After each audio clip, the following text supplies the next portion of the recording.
Sentara would come forward and give us a few words. Then I have Delegate Eric Phillip, and then I have Senator Mike Jones.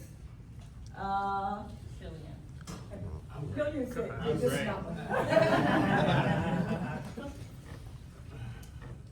Good morning, everyone. Good morning. I am Delegate Karen Keys Gamara. I represent House District 7, which is in Fairfax County, most of Reston, Oakton, and Herndon. And I am here, I see you. I'm here today to stand with my friends and my community.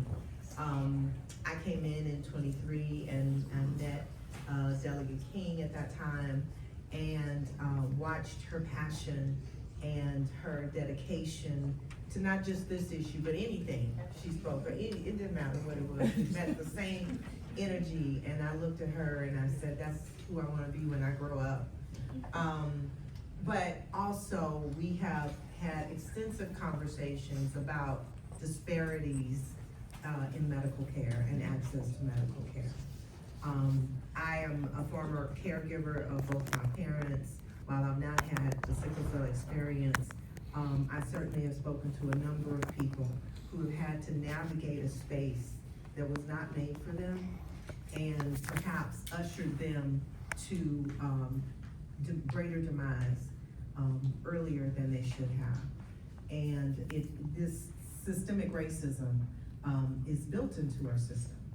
And we are in the process, and the medical community is in the process of really looking at some of those things that need to be changed so that we are not treated differently. There have been assumptions that perhaps, for example, that we can handle pain more, or that our kidneys function differently. And so the standards up until perhaps 2 years ago were different for African Americans.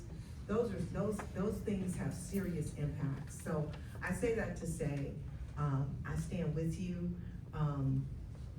Secretary King knows she can call me. She don't even have to call me. She can send a text, she can send a note, and I'm there. And I want you to know the same thing too, because we have to take care of our community, and people have to know that they are ours, and that's how we're gonna treat them. Thank you.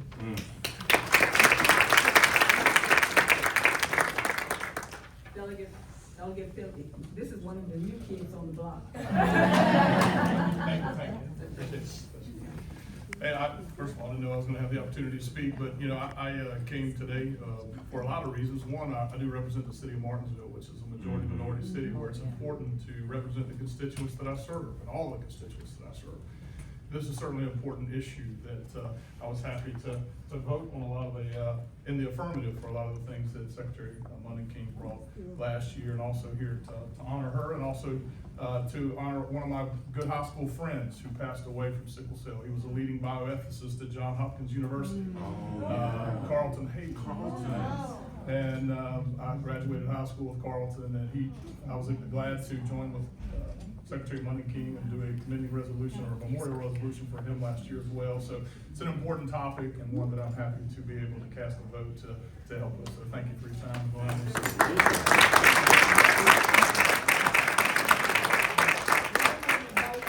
A new kid on your side of the block, Senator Lucas, Senator Mike Jones. Yeah.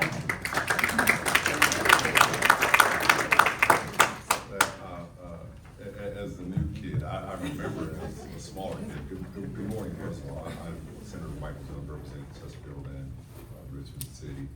I do want to thank Delegate Delores McQuinn for championing so many challenges that African Americans face. We don't catch a break medically. Name the category: black men, black women, black children, lead just about all of them. Lung cancer, never smoke, black men.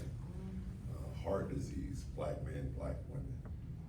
Prostate cancer, colon cancer, black folk. We literally do not catch a break.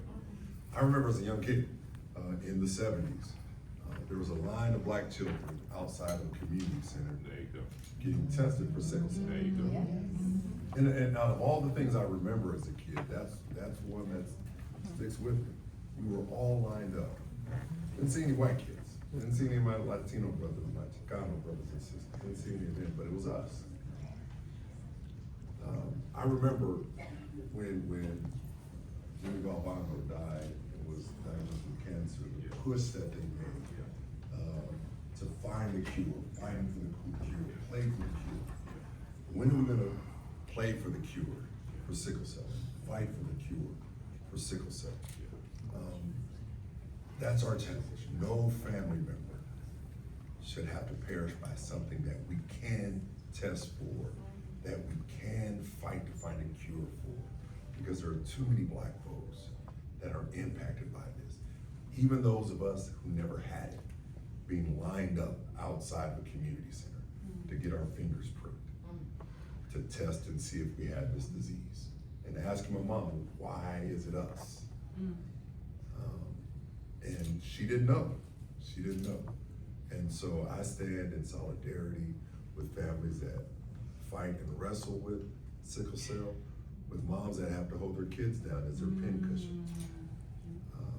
And then finally with those that have to visit a gravesite. And it's just us. And so again, I thank Delegate McQuinn, I thank all of you for being here. And I am a man of faith. The Bible says that you are to rejoice with those who rejoice, and mourn with those who rejoice. And I'll never forget Ray Cousins and I. We were outside almost in tears because we could only imagine if it were our children that was in that position. And so we're here to continue to fight with those who want to fight with this. So thank you much.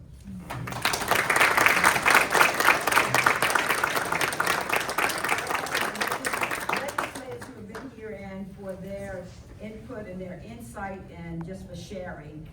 They're very passionate in the deepness of how you feel and where you are as it relates to this. So I'm gonna ask that at this time, if Sentara, Dr. and, I said Dr. Dale? Dale, if she would come, I dare not try to pronounce your first name, okay? Medea, okay, I can say Medea.